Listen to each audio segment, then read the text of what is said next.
What if I told you that hidden in a luxurious villa, far from the public eye, lay secrets that could shake the very foundations of the British royal family? What if letters, quietly tucked away behind a concealed wall safe, held conversations with world leaders and billionaires that Buckingham Palace had never seen, and perhaps never wanted to see?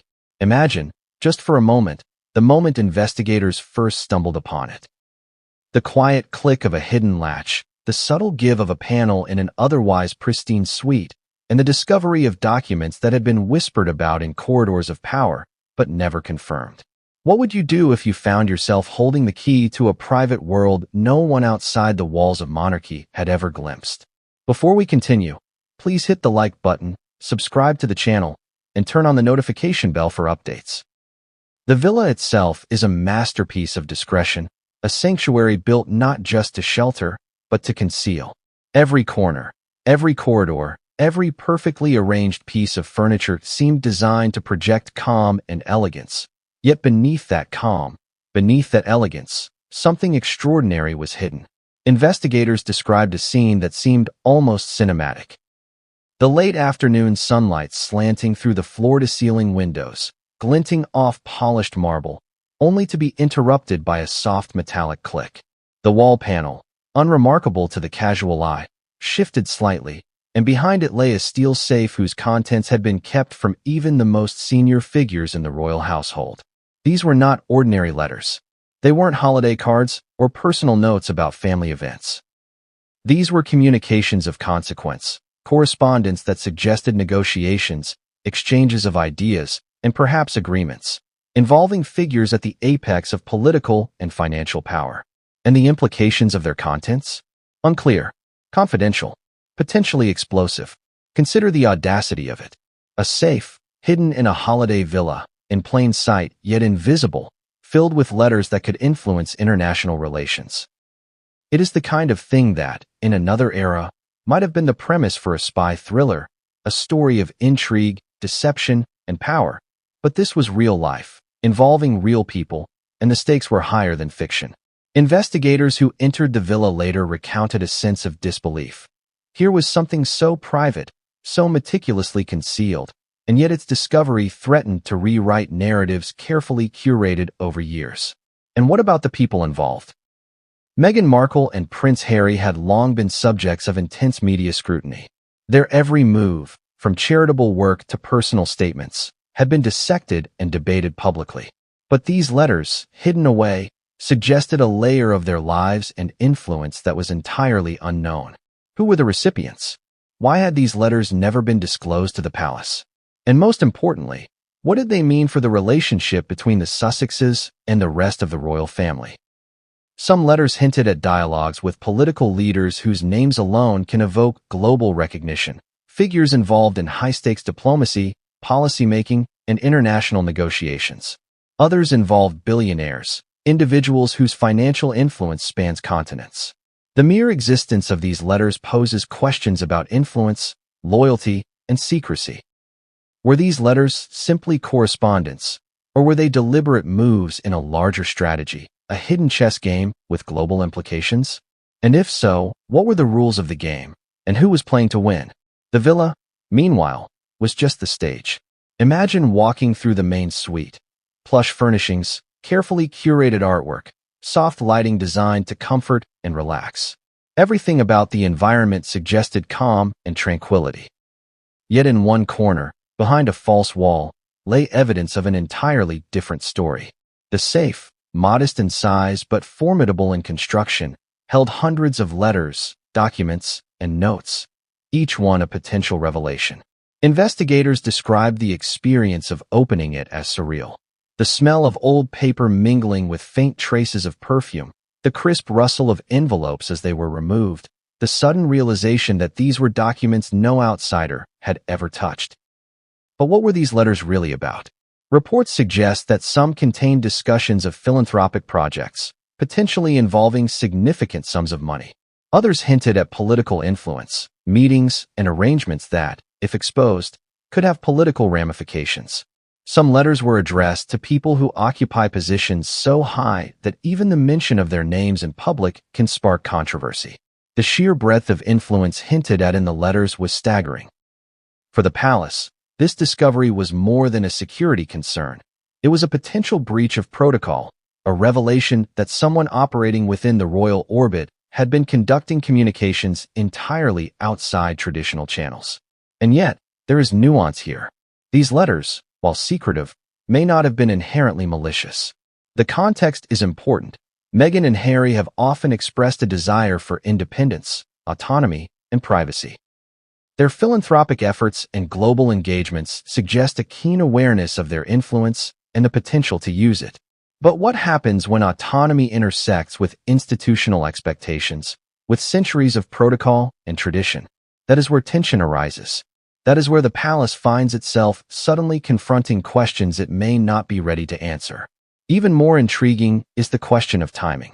Why were these letters left undiscovered for so long? Was it simple oversight, or was it a deliberate act of concealment? Investigators are said to have found evidence suggesting that the safe had been designed with a sophisticated locking mechanism, one that required a knowledge of the villa's construction and access codes known only to a select few. This raises further questions. Who knew? Who facilitated it? And why now? In this particular moment, has it come to light? For the public, the story resonates on multiple levels. There is the allure of secrecy, the drama of hidden correspondence, the tantalizing idea that powerful people communicate in ways the world never sees. And there is the human element, the tension within a family, the delicate dance between private ambition and public expectation, the risk of exposure, and the weight of legacy. All of these threads intersect in the quiet, elegant villa where a concealed safe sits like a silent witness to a story that is only beginning to unfold. But what makes this truly compelling is the scope of potential impact. Letters between high-profile figures are not just words on paper. They are strategies, suggestions, and sometimes agreements that carry weight. The possibility that these letters were undisclosed to Buckingham Palace adds an additional layer of intrigue, suggesting that even within the tightly controlled environment of the monarchy, there are corners of secrecy that defy conventional understanding. This is not merely a story about a hidden safe. It is a story about power, influence, and the lengths individuals may go to navigate complex worlds of expectation and authority. And yet, despite all this, the questions outnumber the answers. Who else knew about the safe? How long had it remained hidden? Were there consequences for these undisclosed communications? Could the letters be innocuous? Or were they a blueprint for negotiations that challenged royal norms? These questions linger like a shadow over the villa, inviting speculation, intrigue, and a profound curiosity that cannot be ignored. As investigators continue to examine the contents of the safe, as journalists pore over leaked summaries and cryptic hints, one thing becomes clear.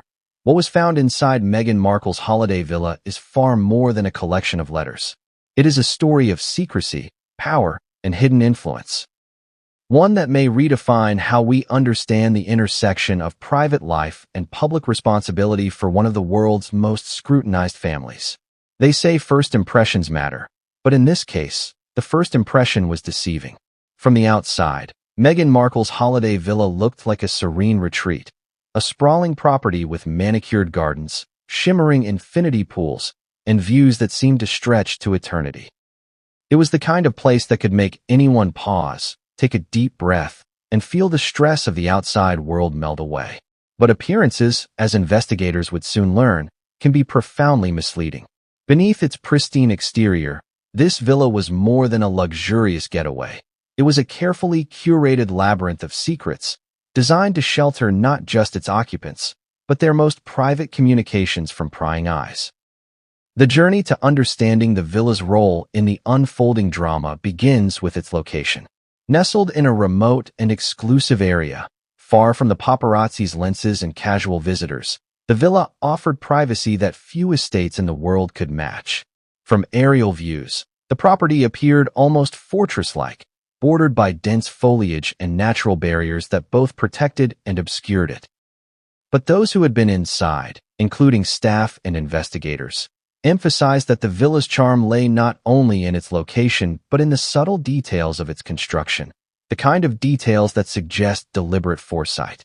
Every corridor, Every room, every perfectly placed piece of furniture contributed to an atmosphere of elegance and calm. The main suite, in particular, was a space designed for comfort, reflection, and privacy. Light poured in through floor-to-ceiling windows, illuminating carefully chosen artwork and custom furniture. The aesthetic suggested a sense of order and tranquility. Yet, as soon as the investigators began their work, it became evident that this tranquility was a veneer, a carefully maintained layer covering something far more intricate. The villa's design hinted at both opulence and discretion. There were hidden compartments, false panels, and cleverly constructed cabinetry. Staff members, when questioned later, recalled moments of curiosity and unease. Doors that didn't seem to lead anywhere, walls that seemed thicker than necessary, and rooms whose purpose was unclear. They described an almost imperceptible feeling of being watched, as if the villa itself was aware of secrets hidden within its walls. And in a sense, it was. It had been built with concealment in mind, with secrecy woven into its very architecture. One of the villa's most remarkable features was its main suite, the center of the unfolding story. Sprawling and tastefully decorated, it included private balconies overlooking the landscape, a sitting area bathed in natural light, and a bedroom that could rival any five-star suite. On the surface, it was serene, but investigators noted something peculiar from the outset. A faint seam along one of the walls, easily overlooked by anyone unfamiliar with the villa's construction. This wall, unassuming and integrated seamlessly with the decor, would soon reveal itself as the hiding place of one of the most shocking discoveries of the decade, a concealed safe filled with letters that, according to preliminary reports, were far from ordinary correspondence. The discovery process itself was painstaking. Forensic teams approached the suite with meticulous care, scanning for anomalies, tapping panels, and using advanced detection devices. It was a scene that mixed high-tech investigation with a sense of suspense more often associated with spy thrillers than domestic searches. And then, almost imperceptibly, the panel moved. A faint click echoed in the otherwise silent suite, and a steel safe was revealed, almost modest in its dimensions but formidable in design. Inside that safe lay hundreds of letters, documents, and notes. Handwritten, typed, carefully folded or stored in envelopes, they represented months, possibly years, of private communication. Investigators described an almost palpable energy in the room, the sense that they had uncovered something that should not have been found, something that had been carefully concealed from the eyes of the world and, importantly, from the palace itself. But the villa itself was more than just the physical setting of this discovery.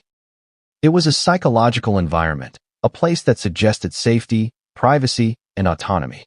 For Meghan Markle and Prince Harry, the villa represented an escape from the pressures of public life, a space where they could maintain control over their personal interactions, their schedule, and their communications. And yet, it was this very desire for privacy that had allowed secrets to accumulate behind walls, hidden in plain sight, waiting for the moment when they would come to light. Even the staff described an awareness of layers within the villa. Housekeepers, chefs, and security personnel spoke of areas that were off-limits, rooms that had access restrictions, and the careful management of who could enter certain spaces and when. There was an understanding that this was not merely a residence, but a controlled environment, a private stage where personal and professional interactions could unfold without interference. And for investigators, this meant that discovering the safe was just the beginning. They had to understand not only what was inside, but why it had been kept hidden and from whom. The villa's security features were equally impressive. Surveillance systems, motion detectors, and encrypted access points were all designed to protect its occupants and their privacy. But they also served another purpose. They ensured that the hidden safe remained undiscovered. Reports indicate that only a handful of people, possibly just Meghan and her closest aides, would have known the exact location and access method. Even the palace's internal security teams were reportedly unaware of its existence. This raises critical questions. Was the concealment merely a personal preference for privacy, or did it reflect a broader strategy for managing confidential communications and negotiations outside of royal oversight? Investigators who examined the villa noted an almost cinematic quality to the setting. sunlight filtering through elegant drapery, the glint of polished surfaces, the soft hum of air systems. Everything suggested calm, but beneath it all was a hidden tension, a sense of anticipation. This tension was compounded by the knowledge that the safe could contain communications of significant consequence. Letters, according to leaks, involving negotiations with political figures, financial dealings with billionaires, and other correspondence that Buckingham Palace had not seen. For anyone stepping into the villa, there was a clear juxtaposition between surface and depth. On the surface, elegance, serenity, and comfort. Below that, secrecy, influence, and potentially explosive revelations. It is this duality that makes the villa so compelling as the starting point for our story. The walls themselves seemed to hold their breath, waiting for the moment when someone would finally uncover the truth within.